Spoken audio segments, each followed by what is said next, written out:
Muy buenas. Hoy vamos a sumergirnos en una cuestión que es cuanto menos provocadora. ¿Qué pasaría si las doctrinas que forman el corazón del cristianismo, las que se han aceptado durante siglos, tuvieran un fallo de base? Pues esa es precisamente la premisa del autor y estudioso bíblico Alexander Gell. En este análisis vamos a explorar punto por punto sus argumentos para desenmascarar lo que él llama doctrinas falsas, ideas que han dado forma a la fe de millones de personas.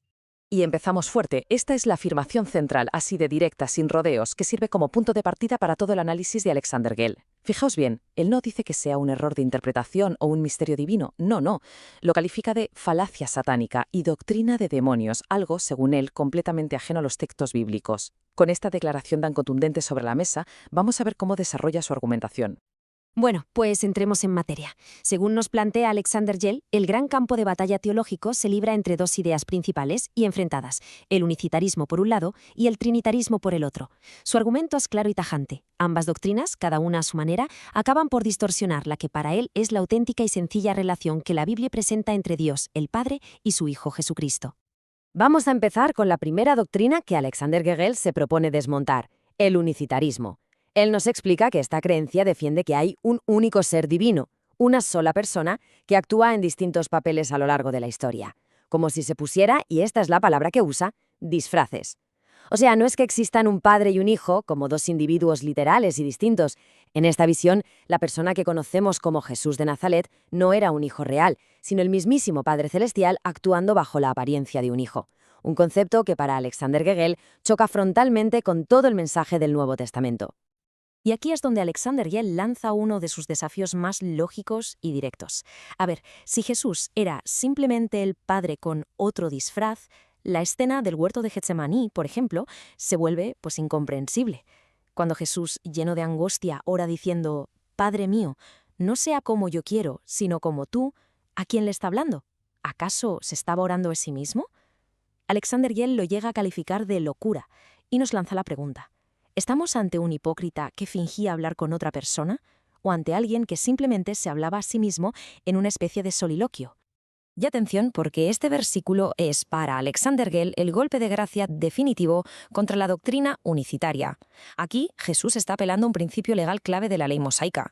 Para que un testimonio sea válido, hacen falta dos testigos, dos voces distintas. Él se presenta a sí mismo como el primer testigo y de forma crucial identifica al Padre como un segundo testigo, una entidad separada, diferente, que confirma su testimonio. Para Alexander Gell, esto es una prueba irrefutable de que hablamos de dos personas literales y distintas, lo que él no duda en llamar un jaque mate teológico. Muy bien, dejamos el unicitarismo y pasamos ahora a la segunda y desde luego mucho más extendida doctrina que Alexander Gell se propone desenmascarar, la Trinidad, el pilar teológico sobre el que se asienta la mayor parte de la cristiandad. La doctrina trinitaria se define, como veremos aquí, por la idea de un solo Dios que existe en tres personas distintas. Pero las palabras clave, el núcleo del problema, según el análisis de Alexander Gell, son dos, coiguales y coeternas. ¿Qué significa esto? Pues que ninguna de las tres personas es anterior en el tiempo, ni superior en rango, ni inferior en poder a las otras. Las tres han existido siempre, desde la eternidad, juntas, y con idéntico poder y majestad. Y esta diapositiva lo ilustra a la perfección. Aquí está el corazón de la refutación de Alexander Gell. Por un lado, el credo de Atanasio, que deja por escrito la idea de personas coeternas y coiguales, y por otro, su argumento, que él califica de lógico y bíblico. Para Alexander Gell, la Biblia es muy clara. Jesús fue engendrado por el Padre. Y por pura definición, algo que es engendrado tiene un principio, un origen. La idea de que un hijo pueda ser tan antiguo como su propio padre es para él un sinsentido lógico. Esto, argumenta Gell, vacía de significado la relación padre-hijo, la convierte en simples títulos postizos para dos seres que en realidad son igual de antiguos, y al hacerlo se está negando la verdad literal de las Escrituras. Para darle más fuerza a su argumento contra esa idea de coigualdad, Alexander Gell presenta lo que él describe como una jerarquía bíblica imposible de ignorar. Cita las propias palabras de Jesús: «El Padre mayor es que yo». Resalta cómo las Escrituras enseñan que incluso después de resucitar y ser glorificado, el Hijo se someterá finalmente al Padre. Y un punto que considera decisivo: en el libro de Apocalipsis, el Jesús ya glorificado en el cielo se refiere varias veces al Padre como «mi Dios», estableciendo, según Alexander Gell, una relación clarísima de subordinación, no de igualdad. Pero claro, la pregunta es, ¿Cómo se llegó hasta estas doctrinas? Alexander Gell no se queda solo en el análisis teológico. Él traza una línea de tiempo, una crónica histórica de lo que considera una perversión gradual de la fe. Un desvío de la doctrina original que, según él, fue impulsado por la política de los emperadores romanos y las decisiones de los concilios eclesiásticos. Esta línea de tiempo es absolutamente crucial para entender el argumento de Alexander Gell. Él defiende con uñas y dientes el primer concilio de Nicea, el del año 325. Lo ve como una defensa correcta y bíblica de que Jesús, el Hijo, fue engendrado, no creado. Para él, hasta aquí todo iba bien, pero a partir de ahí todo se tuerce. Describe el edicto de Tesalónica del 380 como maligno, porque fue una imposición política, la fuerza del imperio imponiendo la Trinidad. Al concilio del 381 lo califica de diabólico, porque sostiene que alteró, que pervirtió el credo original de Nicea. Y finalmente, el credo de Atanasio es el maligno dogma que remata la faena, cimentando la herejía al introducir esas ideas que él considera antibíblicas de coeternidad y coigualdad. Y aquí tenemos, según Alexander Gell, la prueba del delito, la evidencia de esa perversión. La comparación es directa. El credo de Nicea original, el del 325, termina con una frase simple y llana. Y en el Espíritu Santo. Punto, se acabó, pero en la versión modificada del 381 se añade todo un párrafo nuevo que eleva al Espíritu Santo a otra categoría.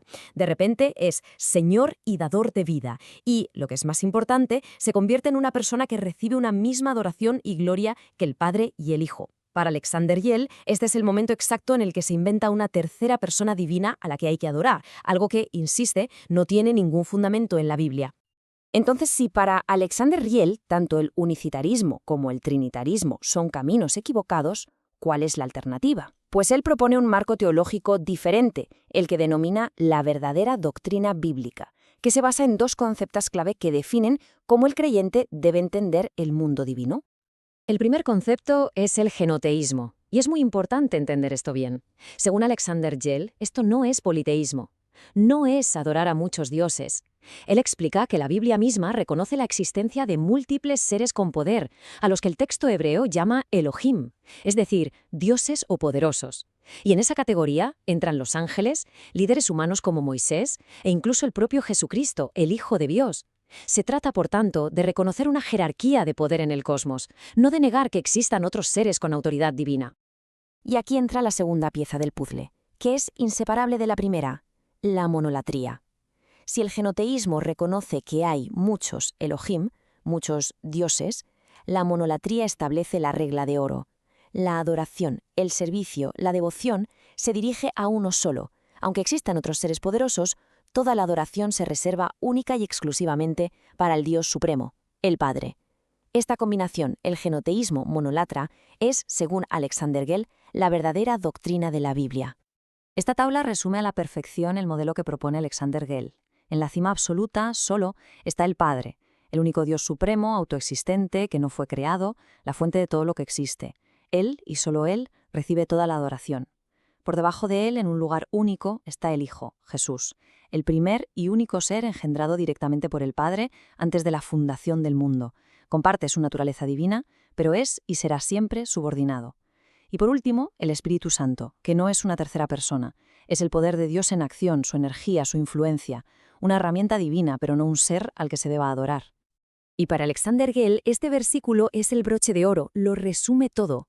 Él defiende que la doctrina fundamental, la esencial del cristianismo, es simple y explícita. Es la doctrina del Padre y el Hijo. Ni una doctrina de una sola persona con varios disfraces, ni una de tres personas coiguales. Argumenta que perseverar en esta enseñanza, en esta relación literal entre un padre y un hijo, eso es tener a Dios. Desviarse de ahí hacia un lado o hacia el otro es, según esta visión, perderlo todo. Y cerramos nuestro análisis con esta pregunta, que queda para la reflexión. El recorrido histórico que nos propone Alexander Gell nos obliga a plantearnos algo. Si una doctrina central de la fe ha sido definida, debatida y moldeada a lo largo de los siglos por concilios, por edictos de emperadores, por luchas de poder, ¿cómo afecta todo eso a su pretensión de ser una verdad divina, inmutable y revelada desde el principio? Es una cuestión de fondo que nos hace pensar en la compleja relación que existe entre la fe, la historia y la autoridad, y sobre qué cimientos descansa, en última instancia, aquello en lo que creemos.